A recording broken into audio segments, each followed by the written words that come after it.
오늘의 은혜로 이 시간은 국제 기도 공동체 세계 주기도 운동 대표 김석원 목사님의 말씀을 전해드립니다. 주기도문의 셋째 간구는 뜻이 하늘에서 이루어진 것 같이 땅에서도 이루어지다라고 마태복음 6장 10절에 말씀합니다. 둘째로 오늘은 하나님의 뜻 분별이 혼란을 일으킬 때 어떻게 우리는 주의해야 합니까? 세 번째 말씀을 드립니다.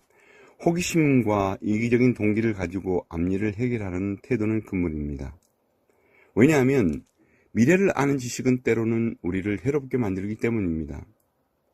신명기 18장 9절 12절에 보면 무당이나 신접한 자, 점쟁이를 찾지 말라는 것입니다. 내 하나님 여호와께서 내게 주시는 땅에 들어가거든 너는 그 민족들의 가증한 행위를 본받지 말 것이니 그 아들이나 딸을 불 가운데로 지나가게 하는 자나 복술 자나 기룡을 말하는 자나 요술 하는 자나 무당이나 진언자나 신접자나 박수나 초혼자들 너희 중에 용납하지 말라. 무릇 이런 일을 행하는 자는 여호와께서 가증히 여기시나니 이런 가증한 일로 인하여 내 하나님 여호와께서 그들을 내 앞에서 쫓아내시리라 했습니다. 현대에도 이런 비슷한 일들이 교회에서 신자들이나 목사들 가운데도 일어납니다. 그래서 무당 목사란 말도 있습니다. 가령 도박으로 돈을 따르는 사람들이 라스베가스에서는 목사한테 가서 잭팟이 팍팍 터지도록 축복 기도해 주십시오라고 부탁한다는 겁니다. 그리고 목사가 헌금 명분으로 돈을 받습니다. 그런데 이런 일을 통해서 잭팟이 터졌다고 가정해 봅시다. 그것이 하나님의 뜻입니까? 아닙니다. 가령 복권, 러러리를 샀습니다. 교인으로서 호기심과 이기적인 동기를 가지고 물질적인 문제를 해결하려고 즉 집안 재정도 어렵고 교회 사정도 어려우니 지금 한 20억 금액에 당첨되기 위해 복권을 이번 한 번만 사기로 했습니다. 당첨되면 교회 헌금 10억을 하고 반은 집 한 채 사고 등등 뜻을 세웠습니다. 그런데 다 당첨이 되었습니다. 하나님의 뜻입니까? 아닙니다. 이처럼 호기심으로 요행수를 바라는 것은 하나님의 뜻이 아니라는 것입니다. 점치는 무당이나 똑같은 일입니다. 만약에 교회에 드리는 헌금을 통해 하나님의 뜻을 알려면 분명하게 성경이 그 답을 말씀합니다. 고린도후서 9장 7절에 각각 그 마음에 정한 대로 할 것이요 인색함이나 억지로 하지 말지니 하나님은 즐겨내는 자를 사랑하시느니라 말씀합니다. 이처럼 인색함으로 아니하고 억지로 아니하고 헌금 액수와 상관없이 즐거운 마음으로 드리는 것이 하나님의 뜻이라는 것입니다. 호기심이나 여행수나 라스베가스의 잭팟으로 복권이 당첨되어 드리는 헌금이 하나님의 뜻은 아니라는 것입니다. 물론 그 이후에 감사하는 마음으로 헌금을 드릴 수 있을는지는 모르지만 하나님의 뜻은 아닙니다. 앞으로 살아가면서 우리 일상생활에 닥쳐오는 많은 일들은 호기심과 여행수나 이기심으로 앞일을 해결해 보려는 태도는 하나님의 뜻에 이해할 수 없습니다. 셋째로 하나님의 뜻을 발견할 수 있도록 생각하게 하고 실천하게 하는 것은 무엇입니까? 하나님의 말씀 성경입니다. 하나님의 말씀 성경 안에서 하나님의 뜻을 발견하려고 해야 합니다. 그 중에 하나는 생각도 하나님의 말씀으로 성경적인 명상을 해야 합니다.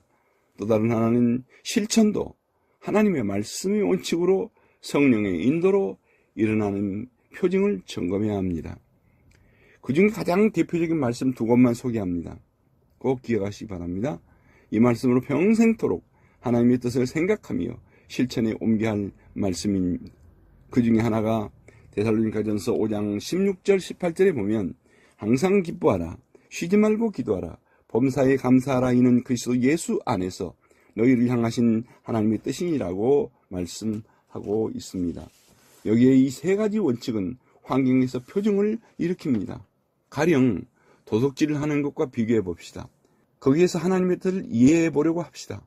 먼저 기도를 통하여 하나님의 뜻이냐 아니냐를 분별해 보려고 합니다. 가령 도둑놈이 도둑질하면서 기도합니까? 오늘 이 집 귀한 거 잘 훔치게 해주시옵소서 예수님의 이름으로 기도합니다 라고 할 수 있습니까? 못하지요. 가령 도둑이 기도합니다. 하나님 부처님 공자님 예수님 알라시니여 도와주옵소서. 이것은 기도가 아닙니다. 이것은 도둑놈의 소원입니다. 소원이란 말입니다. 귀중품 물건을 훔칠 수도 있습니다. 그러나 그것은 기도의 응답이 아닙니다. 데살로니가전서 5장 16절 본문의 말씀대로 쉬지 말고 기도하여 하나님의 뜻을 구하는 것이 아닙니다.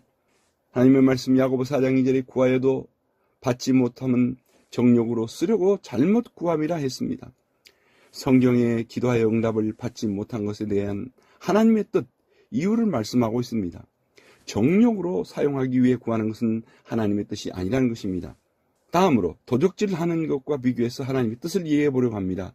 항상 기뻐하라는 말씀을 통하여 하나님의 뜻이냐 아니냐를 분별해 보려고 합니다. 기쁨에 대해서 말입니다. 도적질하면서 기쁜 마음으로 기쁘다 구주 오셨네 노래하면서 신나는 기쁨으로 도적질을 합니까?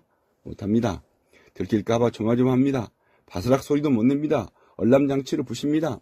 주인이 나타나면 도망갈 준비를 하든지 위협하려고 칼을 든든지 물총 아니면 가스총이라도 새총이라도 준비해가지고 있습니다. 집에서 귀중품을 훔쳐가지고 나온다 해도 기쁨이 없습니다. 왜요? 주인이 잃어버린 물건을 신고합니다. 인상착의를 말합니다. CCTV에 촬영된 증거로 인해 잡힐까봐 기쁨을 잃고 살아갑니다. 물건을 훔친 후 좋아할 수는 있어도 그 기쁨은 항상 기뻐할 수 있는 기쁨이 아닙니다. 그러므로 하나님의 뜻을 이룰 수 없습니다. 우리는 기뻐하면 하나님의 뜻을 발견할 수 있는 것들을 말씀 안에서 찾을 수가 있습니다. 빌립보 4장 4절에 말씀합니다. 주 안에서 항상 기뻐하라. 내가 다시 말하노니 기뻐하라. 사도 바울은 말씀합니다. 빌립보 옥중에서 죄수의 몸이 되어 신체적으로 부자유했지만 기뻐했습니다. 사랑하는 성도 여러분, 우리는 평생 하나님의 뜻을 구하면서 살 것입니다. 살아가는 동안 힘들고 어려운 일을 많이 만납니다. 거기서 하나님의 뜻이 무엇인가를 생각합니다. 그러나 기쁨이 없거나 빼앗겨버린 일이라면 그것은 하나님의 뜻이 아닙니다. 한 걸음 더 나아가 하나님의 말씀에 순종하지 못한 계명에 어긋난 일들을 하는 것은 하나님의 뜻이 아닙니다. 거짓말하는 것이 그렇습니다. 간음하는 것이 그렇습니다. 남을 이간질하는 것이 그렇습니다. 남의 것을 빼앗는 나쁜 방법으로 빼앗는 것이 그렇습니다. 십계명을 범죄한 후 기도도 안 되고 감사가 없습니다. 왜요? 하나님의 뜻이 아니기 때문입니다.